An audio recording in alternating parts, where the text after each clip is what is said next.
माही बैरी पड़िया छा, एक दूसरे की धरती पड़िया छा, इनमा बोला कने बचौला हम अपनी दूध बोली। जैसे रेशम का कीड़ा होता है ना, रेशम का कीड़ा खुद रेशम को बुनते बुनते अपना पूरा जीवन त्याग देता है। फूल तेरी देहरी छूटी तुम एक बार, बूढ़ी नए दुए की झूला सुखानी है मिन खोली। ताई जी प्रणाम। चलता हूँ दुआओं में याद रखना, मेरे जिक्र का जुबां पे स्वाद रखना। Hey guys, blog with Siya में आप सबका स्वागत है। आई होप आप लोग अपने घर में अच्छे से होंगे, मस्त होंगे और स्वस्थ होंगे। सो गाइस, आज मैं गई हूँ गांधी शांति प्रतिष्ठान जो कि है दीन दयाल उपाध्याय मार्ग ITO पर। और यहाँ पर मैं इसलिए गई थी क्योंकि यहाँ पर स्वर्गीय दीवान सिंह नियाल जी की 66वीं जयंती पर बुराज साहित्य एवं कला केंद्र द्वारा आयोजित एक परिचर्चा थी जिसमें मुझे प्रदीप बेदवाल जी ने आमंत्रित किया था। और मैं अपने आप को बहुत खुशनसीब समझती हूँ कि मुझे इतने अच्छे महान इंसान के बारे में जानने का मौका मिला।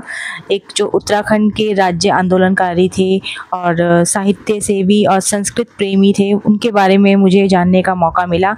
और यहाँ आकर ना मुझे बहुत अच्छा लगा। मुझे बहुत लोगों से उनके बारे में पता चला क्योंकि मैं तो उनसे कभी नहीं मिली थी, लेकिन जैसा मैंने उनके बारे में सुना तो एक मेरे मन में जो उनकी छवि बनी ना, बहुत अच्छी छवि जो है, बहुत अच्छी छवि बन गई। और यहाँ पर जो है उनके बच्चे जो हैं उन्होंने अपने पापा के आगे जो है दीप प्रज्वलित करा और उनकी पूरी फैमिली आई थी जिसमें कि उनकी 2 बेटियां और 2 बेटे और उनकी वाइफ थी। और यहाँ पर बड़े बड़े जितने भी ये सब लोग आ रखे थे, तो ये सब जो थे दीवान सिंह नियाल जी को अच्छे से जानते थे और इन्होंने अपनी कुछ स्मृतियाँ हमारे साथ शेयर करी जो कि मैं आपके साथ शेयर कर रही हूँ। आई होप आपको अच्छा लगे।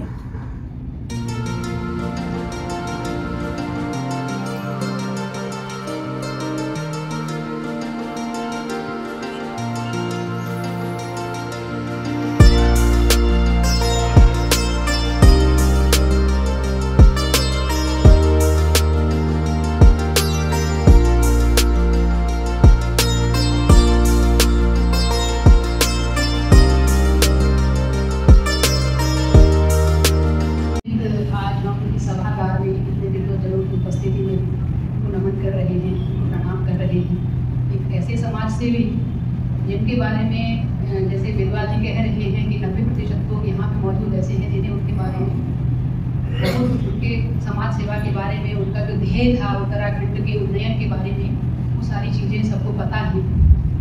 तो सबसे पहले तो बहुत इतनी अल्प आयु में उनका जाना, उनका अवसान हमारे उत्तराखंड की सबसे बड़ी क्षति मानी जानी चाहिए। क्योंकि ऐसा कि ये कहा जाता है कि दिल्ली में रहते हुए उन्होंने अपनी संस्कृति के लिए, उत्तरायणी हो, मकरैणी हो, इन सारे त्योहारों को एक राष्ट्रीय फलक देने के लिए, राष्ट्रीय स्तर पर उसको प्रचारित प्रसारित करने के लिए जो भूमिका उन्होंने, हमें आपस में बैर भाव या आपस में एक दूसरे की टांग खिंचाई शायद नहीं करनी चाहिए और सबको मिलजुल करके काम करना चाहिए।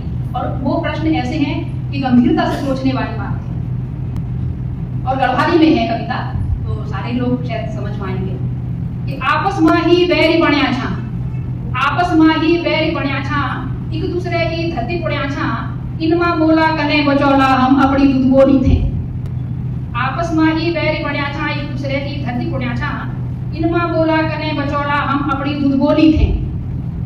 दिल्ली, मुंबई, देहरादून में, ये मतलब इसको कोई भी अदरवाइज न लिया जाए, सबके प्रयास अपनी अपनी जगह हैं, लेकिन उस प्रयास का कोई प्रतिफल जरूर निकलना चाहिए। और प्रतिफल ना निकले तो दीवान सिंह नियाल जी जैसे लोगों के लिए तो एक उसकी बात होती है कि हम उनकी आत्मा की शांति के लिए जो है उस चीज को कम से कम सोचना विचारना हमें चाहिए कि दिल्ली, मुंबई, देहरादून में हुंदरूड़ी की कुछ छुट्टियों में स्कूली नोना नोन्यू थे, दुई आखरम रटे विद्योला, दुई आखर बिगे विद्योला, लेकिन जब तक घर में होंगू अपना दाना सयाणो दगड़ी बोलन बचाण को ढबनी पोड़ाला। ये पोड़ाला शब्द का ध्यान रखिएगा कि पोड़ाला माने हमें प्रयास करना पड़ेगा, है ना, कि लेकिन जब तक घर में होंगू अपना दाना सयाणो दगड़ी बोलन बचाण को ढबनी पोड़ाला, तब तक बोला कने बचौला हम बड़ी दूध बोली थी।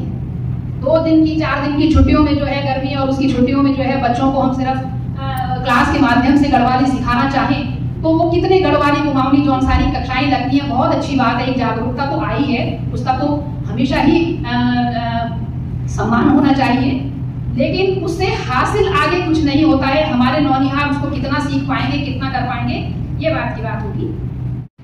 मेरा शायद आप लोगों से के अनुपात में मेरा सबसे कम परिचय रहा होगा दीवान सिंह नयाल जी से, लेकिन मुझे लगता है इतनी मधुर स्मृतियों के साथ मैं यहाँ आई हूँ और इसी वजह से मैंने वेदवाल जी से कहा था कि उनके लिए कोई प्रोग्राम अगर आप करेंगे तो मैं यहाँ जरूर आऊँगी और अपनी बात रखने से पहले और अपनी श्रद्धांजलि अर्पित करने से पहले मैं श्रीमती दीवान सिंह नयाल जी को अपना प्रणाम कहती हूँ और उनके बच्चों को भी शुभाशीष कहती हूँ, जिन्हें मैं अक्सर फेसबुक पे भी देखती हूँ, रूबरू भी देखती हूँ और मैं सोचती हूँ कितनी छवि है इन बच्चों में उनकी।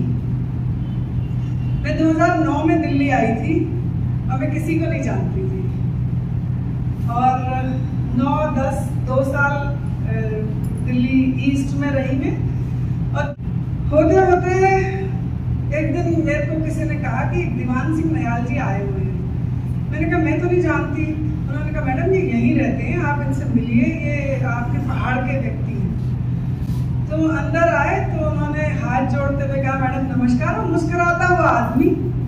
मैंने कहा यार कौन है, तो बड़ा अच्छा लगा मिलके मुझे उनसे। मैंने फटाफट चाय मंगाई, तो वो अपने काम के लिए नहीं आए हुए थे। उन्होंने कहा मुझे पता चला कि आप पहाड़ की हैं तो मैं आपसे मिलने चला आया हूँ और मेरा घर यहीं पर है, आप शायद यहाँ नहीं रहती हैं, आपको कोई कष्ट होगा तो मुझे ज़रूर बताइएगा।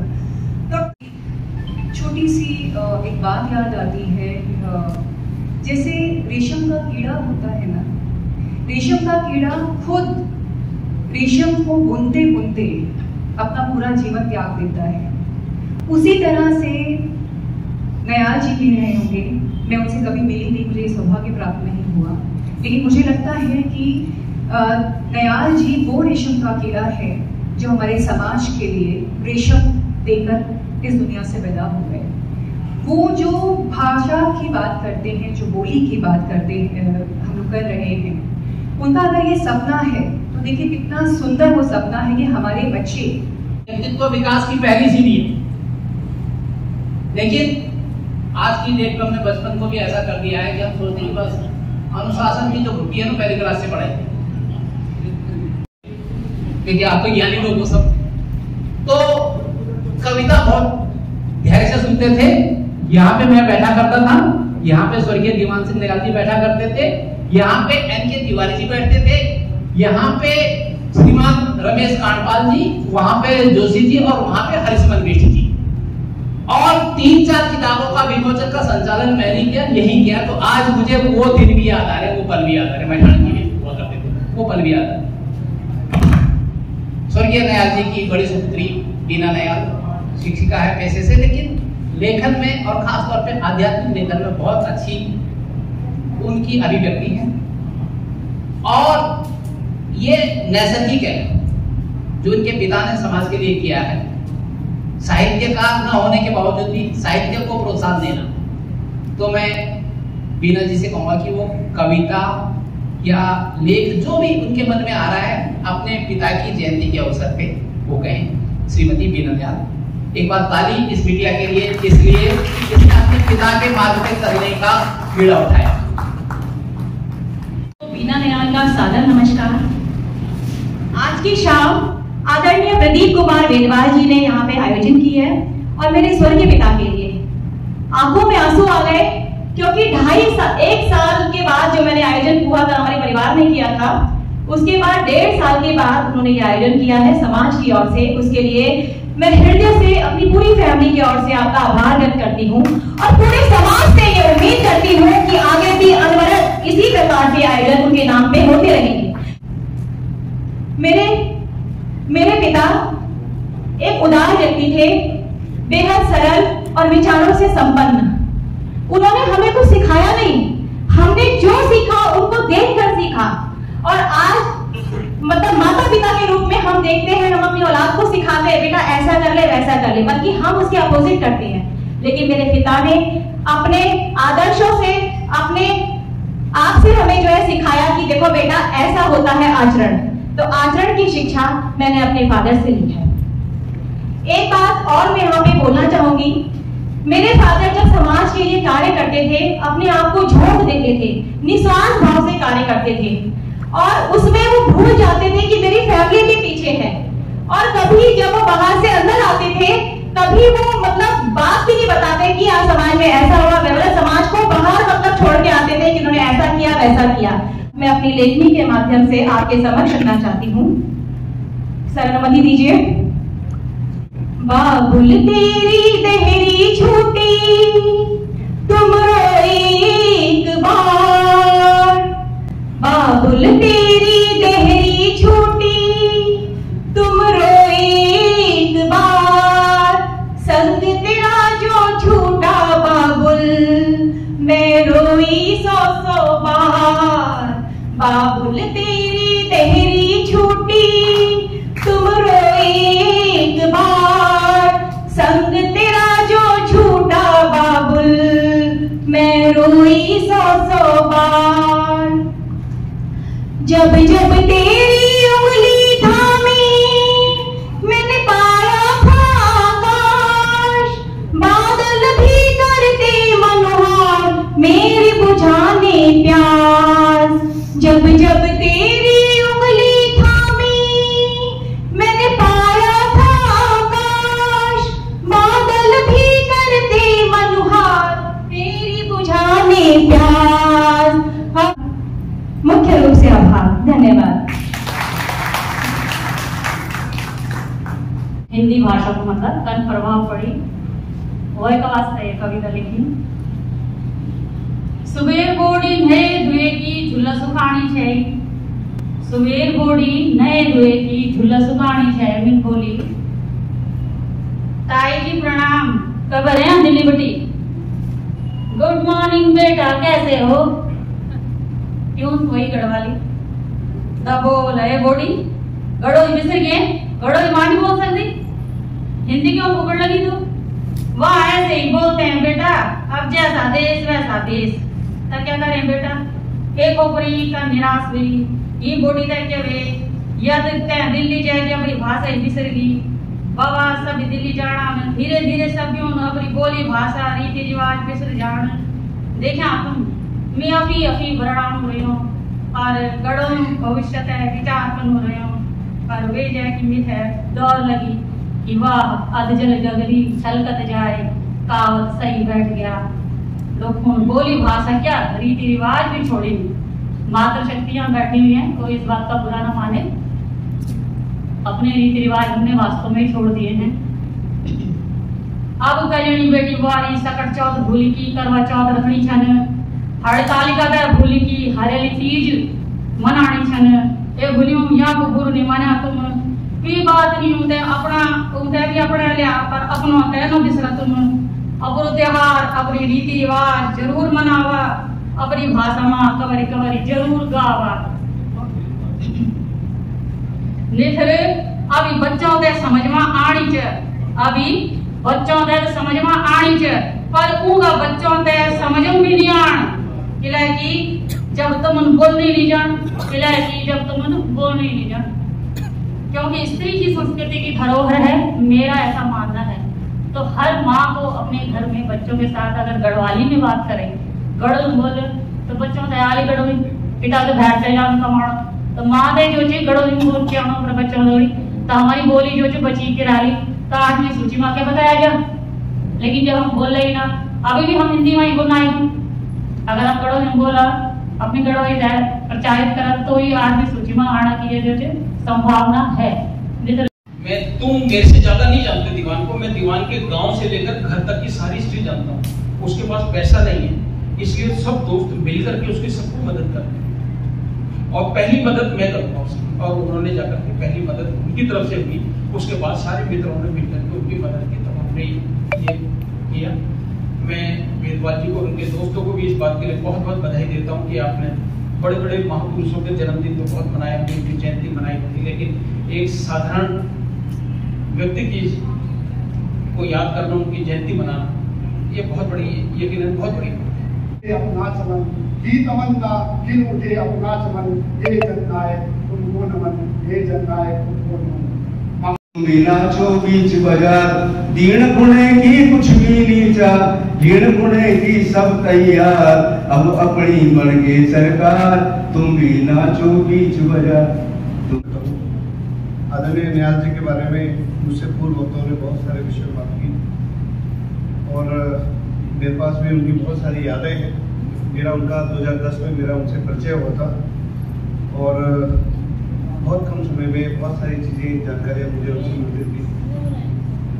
सबस्त कहने वाले थे, दिल में जो दिल में था वही उनकी जुबान में होता था। और मैं उनके परिवार का, बिटिया भाभी जी, बीना जी का, दीपिका जी का, दिनेश जी, सुरेश जी का बहुत आभार। ये तो सत्य है कि जो आया उसने जाना है, लेकिन आज आदरणीय हमारे बड़े भाई दीवान सिंह नयाल जी,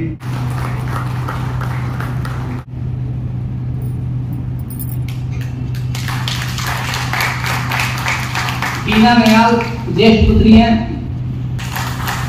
हमारे युवा तुर्क बोले तो बीना जी की जो लेखनी है वह और भी परिपक्वता के साथ आगे बढ़े। मैं डॉक्टर हरेंद्र अथवान जी से निवेदन करूंगा कि बीना नयाल जी को लेखनी के लिए बीना नयाल जी।